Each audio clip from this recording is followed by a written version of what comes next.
A paz do Senhor, vamos para mais um comentário de lição bíblica. Estamos estudando Hebreus e Tiago. Vamos para a lição de número 4. A lição de número 4 está inserida no capítulo 6 da carta de Paulo aos Hebreus. O título da lição é Prosseguindo para a Maturidade Cristã. Crentes maduros, crentes adultos. Como sempre, a lição ela traz 3 objetivos. E os objetivos da lição, o primeiro é exortar o cristão a sair da sua superficialidade, deixar de ser crente raso, se aprofundar mais na palavra, no conhecimento, buscar conhecimento, pedir a Deus, que é quem dá liberalmente conhecimento, sabedoria. O segundo é alterar ou alertar a igreja quanto à apostasia. E o maior problema da apostasia é justamente a falta de conhecimento da palavra, porque a própria palavra em João 8,32 diz: conhecereis a verdade, e a verdade liberta. A pessoa que apostata da fé é uma pessoa que não está liberta, que não conhece a verdade. O terceiro é recomendar acerca da diligência, ser diligente, ser constante e buscar entender o que está escrito.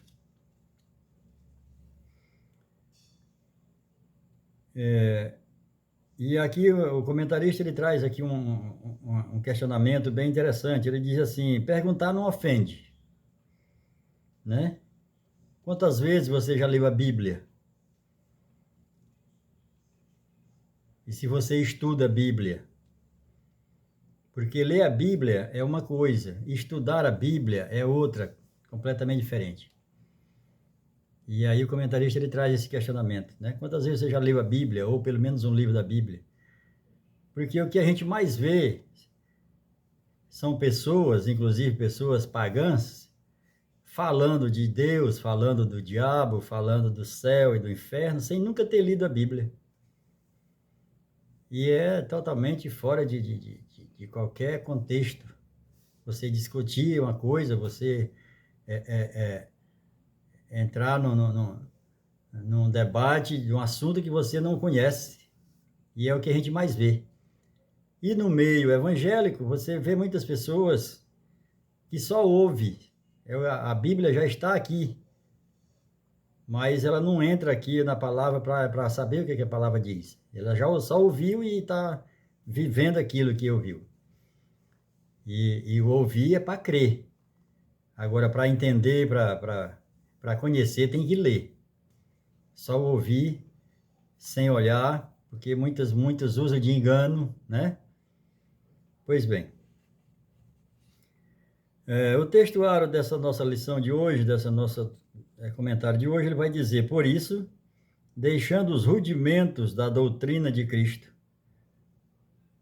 prossigamos até a perfeição, não lançando de novo um fundamento do arrependimento de obras mortas e de fé em Deus,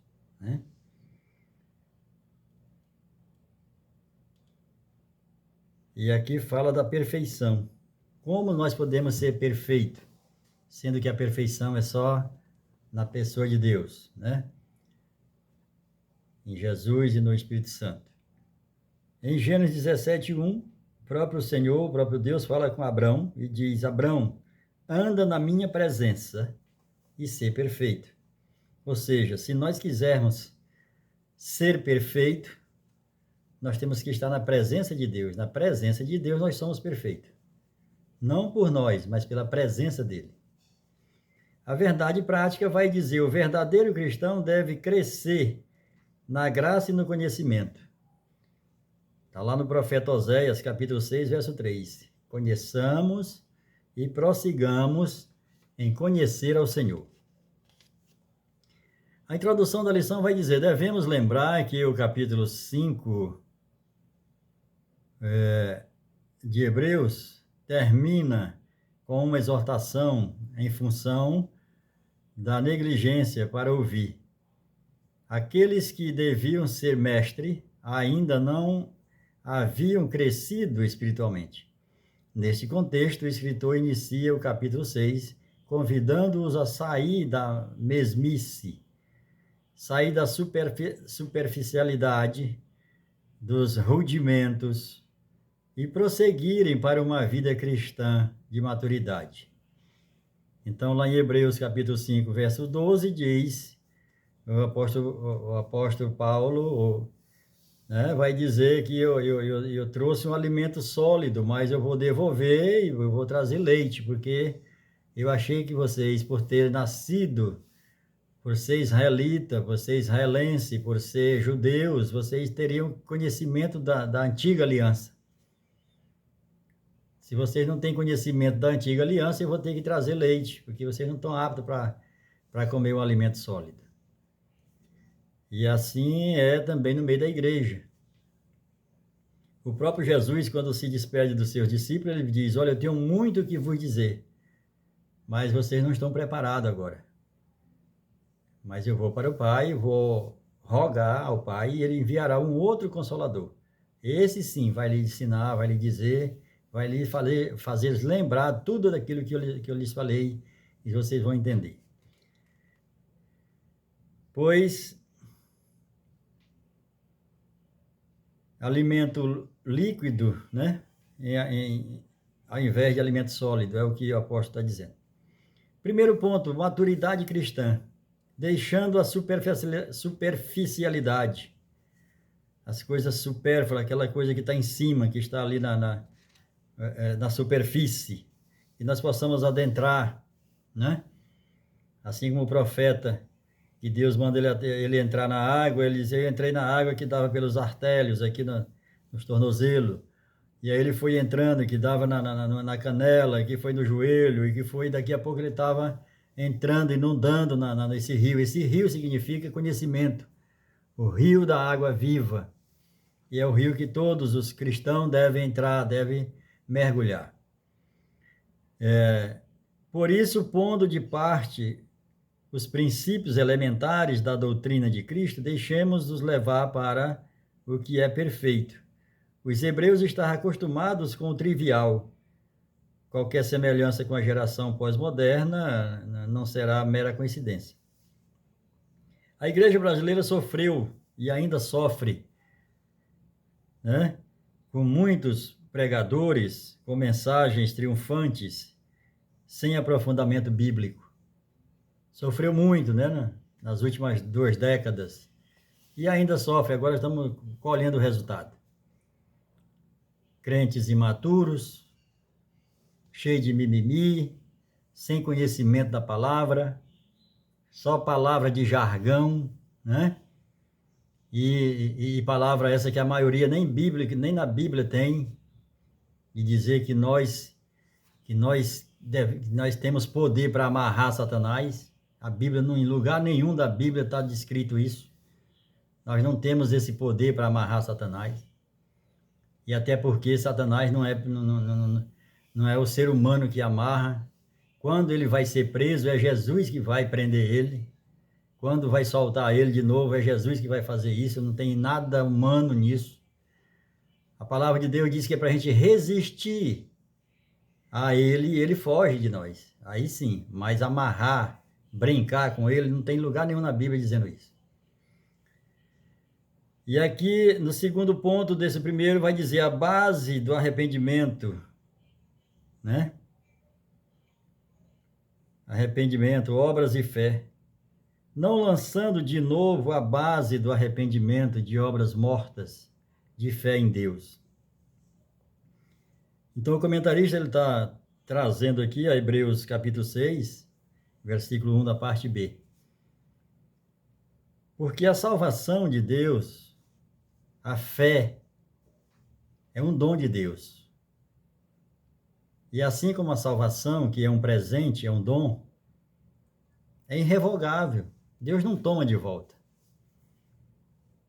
Você uma vez se arrependeu para a salvação, você creu que Jesus, que Deus ressuscitou a Jesus dos mortos, você é salvo. Está escrito lá em Romanos, capítulo 10. Se você crê mesmo, porque tem muitos que não sabem nem o que é crer. Vai ali na frente, ali na igreja, ali, porque vai levado, ou porque ficou emocionado com a pregação ou com o louvor, mas não sabe nem o que é crer. Mas a palavra de Deus diz, se tu crer e com a tua boca tu confessar que Deus o ressuscitou a Jesus dos mortos, tu é salvo. Isso é um presente. E Deus não toma presente. E aqui, a base do arrependimento, na letra A desse tópico 2, vai dizer que obras mortas, primeiro, o primeiro componente da base espiritual cristã, em Atos 2, 38 e 3, 19, o arrependimento envolve mente e pensamentos em uma completa reviravolta. Não há mais interesse em atividades que conduzem à sua destruição, evitando os efeitos do pecado que traz morte. Você não tem mais o pecado ou os atos do pecado como um troféu, como se vivia no paganismo. Às vezes, a gente continua pecando, mas agora a gente não se gloria do pecado. A gente se envergonha do pecado. Essa é a diferença. A letra B e da fé em Deus. Lançar uma base de fé em Deus foi uma ação positiva que os crentes fizeram quando aceitaram a Cristo. Em fé, eles deslocaram de suas obras que conduziam à morte para a vida em Cristo, né? E aqui, quando o comentarista fala, para o escritor, a fé constitui uma confiança completa. Todos põem a sua fé no Evangelho, entram no descanso de Deus. E esse descanso de Deus, que Deus fala lá na criação do sétimo dia, né, do descanso de atravessar o Jordão para a terra prometida, esse descanso não é um lugar. O descanso de Deus é uma pessoa, é o próprio Jesus. Em Mateus 3:11, vai dizer, né? Aliás, em Mateus 11, 29, que esse descanso não é um lugar, mas é uma pessoa, e é o próprio Jesus. Que vocês encontrarão descanso para as vossas almas em Jesus. Então, esse descanso nunca foi um dia para parar de trabalhar e nunca foi um lugar específico, mas sim uma pessoa, e essa pessoa é Jesus. E aqui nesse ponto 3, tem também aqui A, B e C.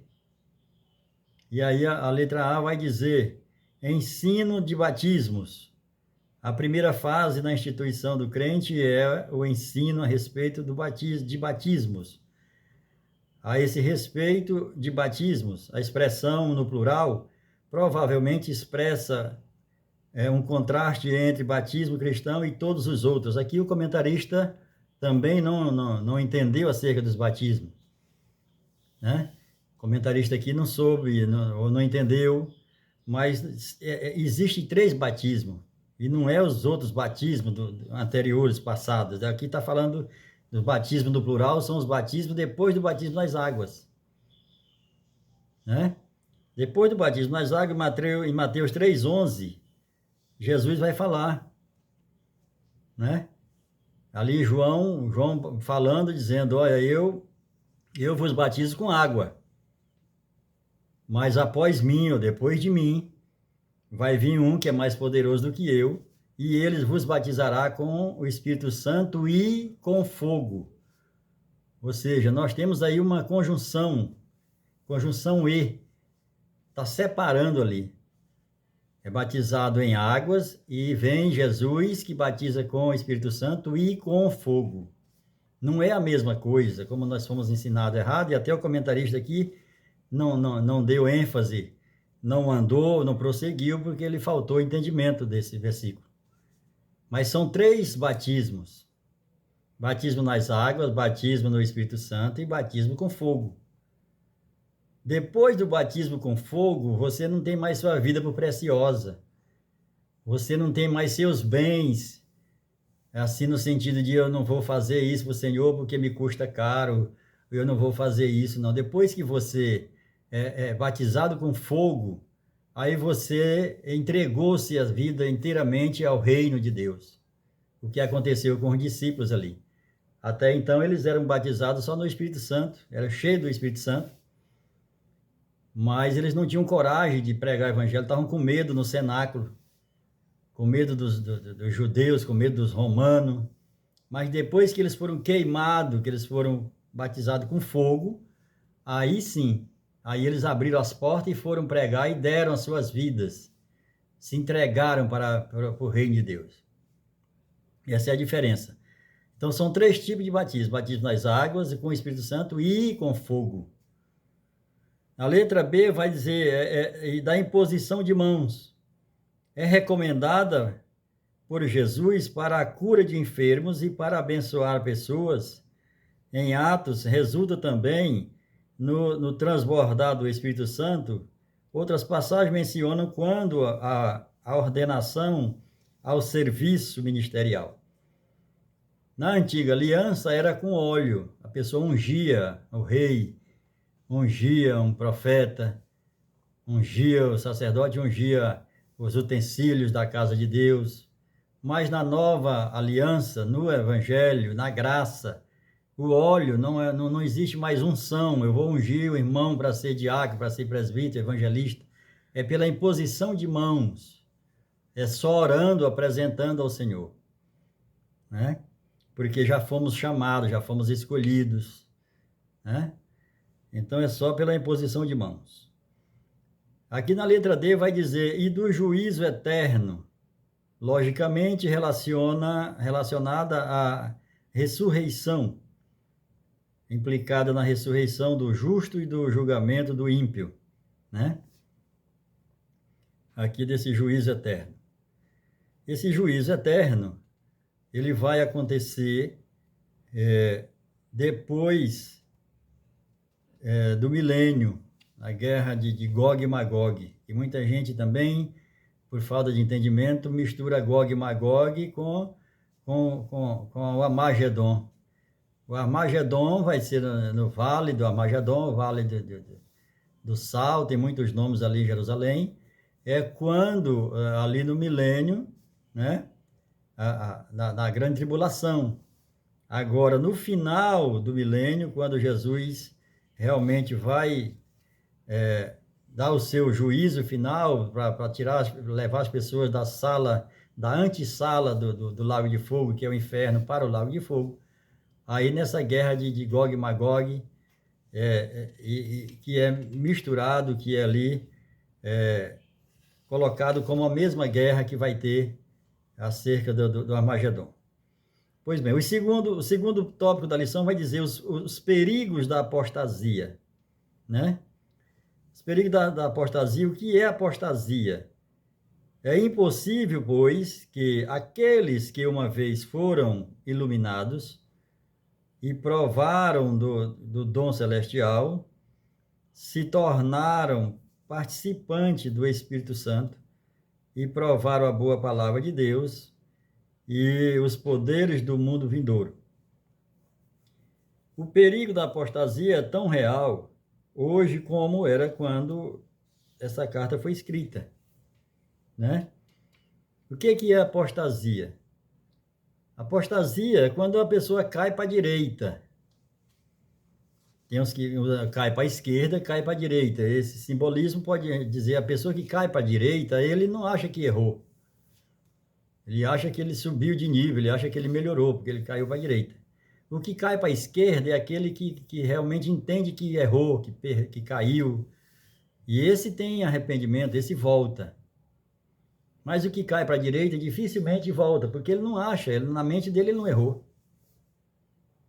E nós temos aqui em Lucas 15, 7, tem ali a questão das ovelhas, da ovelha perdida. E nós observamos ali que 99 caiu para a direita. E só uma caiu para a esquerda. Aquela que caiu para a esquerda, o pastor foi atrás e ela se arrependeu, e ele colocou nos ombros e levou para casa. Já as 99, elas diz não necessitavam de arrependimento. Arrepender de quê? Se eu não pequei, né? E a essa parábola as pessoas entendem ela de forma errada. E acaba condenando e julgando a única que foi salva. Porque se arrependeu. Porque a salvação vem primeiro do arrependimento. Onde não tem arrependimento, não tem transformação de vida, não tem salvação. E a parábola vai dizer assim, que as 99 não necessita de arrependimento. Mas a que se perdeu, o pastor foi atrás e não trouxe para o junto das 99, ele levou para casa. Pois bem, o segundo tópico do segundo ponto fala a diferença entre queda e apostasia. É justamente isso. E caíram, sim. É impossível outra vez renová-los para o arrependimento, visto que de novo estão crucificando para si mesmo o Filho de Deus, né? Então nós não devemos colocar outro fundamento. O fundamento é Cristo. Se arrependeu, entendeu que Cristo é o Salvador, confessou isso, você é salvo. É claro que vamos continuar pecando, mas agora pecando sem levantar o pódio, sem subir no pódio por conta do pecado, mas nos arrependendo e nos entregando a Jesus, que está à direita de Deus, nosso sumo sacerdote agora, está sentado à direita de Deus, intercedendo por nós. E está como nosso advogado. Então, só precisa de um advogado quem está sendo acusado. Quem cometeu algum delito, quem cometeu pode até estar ali inocente, mas dificilmente, então, contratou advogado, é porque está tendo algum problema. O terceiro tópico do segundo ponto vai dizer 2 tipos de crente. Porque a terra que absorve a chuva, que frequentemente cai sobre ela e produz erva útil para aqueles a quem e é também cultivada, cresce bênção da parte de Deus. Mas se produz espinhos e abrolhos, cardas e abrolhos, e rejeitada e perto está da maldição, e o seu fim será ser queimado. O próprio Jesus diz, quando os discípulos falam acerca de uns seguidores, ele diz, olha, Senhor, aqueles que estão fazendo isso, assim, assim, assim, ele disse, não, se estava conosco é porque não são dos nossos. Tem muitos que estão na igreja, mas não são da igreja. Né? Está na igreja, mas não são da igreja. Não faz parte da igreja, não dão a vida pela igreja, porque o apóstolo Paulo compara a igreja como o marido com a esposa, assim como Cristo deu a vida pela igreja. A pessoa usa a igreja muitas vezes como um lugar para ir final de semana, antes da pizza, antes do jantar. Pois bem, o terceiro e último tópico vai dizer diligência cristã. Deus não esquece, porque Deus não é injusto para ficar esquecido do vosso trabalho e do amor que evidenciastes para com o seu nome, pois servistes e ainda serves aos santos, né? Então, Deus não esquece. Deus não esqueceu de Daniel, Deus não esqueceu de José, Deus não esqueceu de Ana, Deus não esqueceu de Raquel, Deus não esqueceu. O apóstolo Pedro vai dizer, ainda que muitos tenham por tardia a justiça de Deus. Ele não está dizendo que tarda, ele está dizendo que muito as tem por tardia, mas não tarda. Deus, ele que controla tudo. Ela chega no tempo. O segundo ponto fala, herdeiros das promessas, para que não vos tornei indolentes, mas imitadores daqueles que pela fé e pela longanimidade herdam as promessas. Os herdeiros das promessas são privilegiados. O exemplo usado aqui é de Abraão, pai da fé. Deus, não tendo ninguém maior por quem jurar, jurou por si mesmo. e se interpôs com o juramento. Na letra B, mostrou sua imutabilidade. Letra C, impossível que Deus minta, né? E aqui no terceiro tópico, concluindo a lição, vai dizer ancorados em Cristo. A âncora é aquela peça de ferro e que usa nas naus, nas embarcações, né, aquáticas, para você ficar parado, né, longe da margem. Então, estamos ancorados em Cristo. Jesus disse que nós não somos desse mundo, mas nós vivemos no mundo, mas estamos ancorados nele. Não é para vivermos às margens, nós temos que ficar no meio, porque nós temos uma âncora, que é Jesus, para nos sustentar, para que não possamos ir nem rio acima, nem rio abaixo, nem mar adentro, sem a vontade dele, longe da vontade dele. Então, esta é a lição. Essa é a lição de número 4 de Hebreus. E o que fica registrado nessa lição é justamente a questão dos 3 batismos: batismo em água, batismo com o Espírito Santo e com fogo. São 3 batismos, né? E a questão também acerca do descanso de Deus. O descanso de Deus não é um lugar. O descanso de Deus é uma pessoa, e é Jesus. Em Mateus 11, 29. E acharei descanso para as vossas almas. Só há descanso em Cristo. Ele é o nosso descanso. Ele é o nosso sábado. Ele é o nosso 7º dia. Ele é o nosso descanso eterno. Que Deus abençoe. Que Deus continue abençoando e dando graça a esse estudo, a escola bíblica, que cada pastor, que cada irmão possa realmente fazer algo nesse sentido, assim como trouxe essa lição acerca das últimas 2 décadas, acerca de pregadores, de animadores de púlpito, e a igreja perdeu muito de não ler a palavra. E nós temos que ler a palavra, nós temos que entender a palavra. Essa palavra é para nós entender, não é para nós ler e não entender. Se você está lendo e não está entendendo, não fique parado, vá em busca.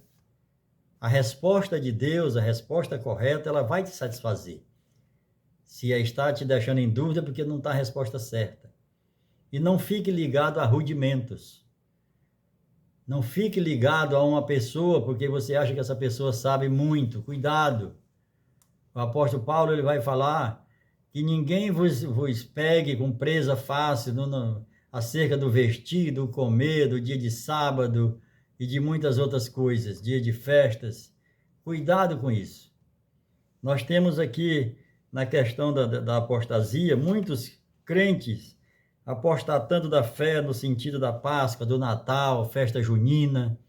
Tem muita gente que comeu a Páscoa, mas no primeiro domingo de maio não vai ceiar, porque ele acha que não pode ceiar, mas ele comeu a Páscoa.